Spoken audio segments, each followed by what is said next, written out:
Hello friends, आज के इस वीडियो में हम लोग सीखेंगे कि जो इस तरह का सवाल होता है, मोहन को एक बिल पर 30% और 10% की छूट मिलती है, उसे कुल कितनी छूट मिली। देखिए, इसको आप बिल्कुल आसानी से बता सकते हैं। जैसे मान लीजिए जो बिल था वह 100 रुपये का था, पहला छूट कितना का है तो वह है 30% का ना। तो देखिए हम लोग 100 रुपये पर सबसे पहले 30% छूट निकालेंगे।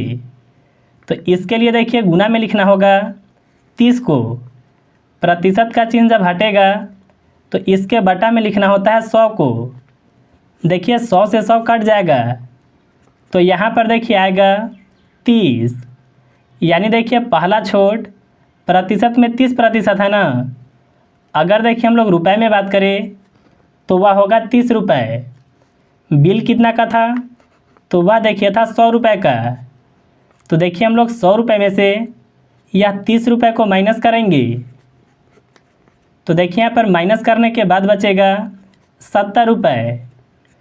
अब देखिए यह जो 70 रुपये आया है इस पर फिर से 10% छूट मिलेगा।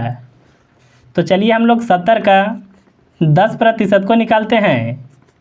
तो देखिए गुना में लिखेंगे 10 को, प्रतिशत का चिन्ह जब हटेगा तो इसके भी बटा में 100 को लिखेंगे।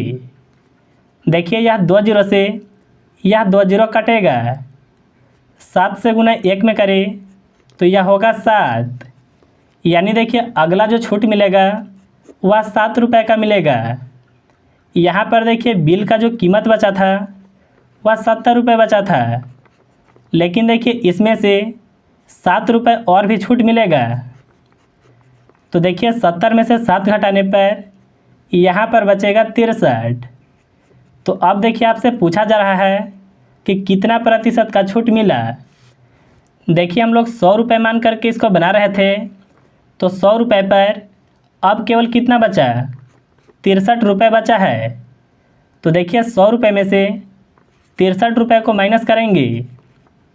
अगर देखिए इसको आप माइनस करते हैं तो आपका आएगा 37 रुपये। अगर देखिए इसका हम लोग परसेंटेज भी निकालेंगे तो 37% का छूट मिलेगा।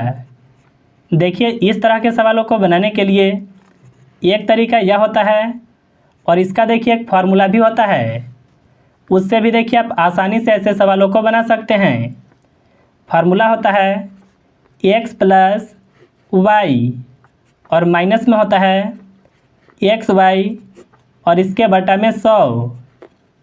जैसे देखिए x मानेंगे पहला छूट को, कितना था तो वह था 30%। दूसरा छूट को मानेंगे y, दूसरा छूट कितना था तो वह था 10। यहाँ पर देखिए माइनस में फिर से x का मान लिखेंगे।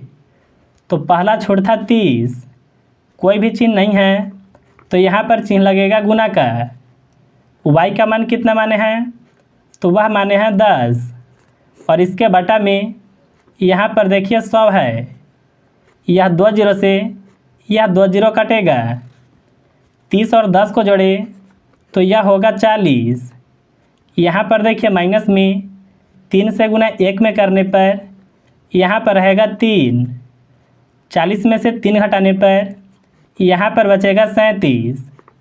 तो देखिए आप फार्मूला से भी आसानी से बता सकते हैं, यानी देखिए उस बिल पर कुल कितना छूट मिला तो वह 37% का छूट मिला।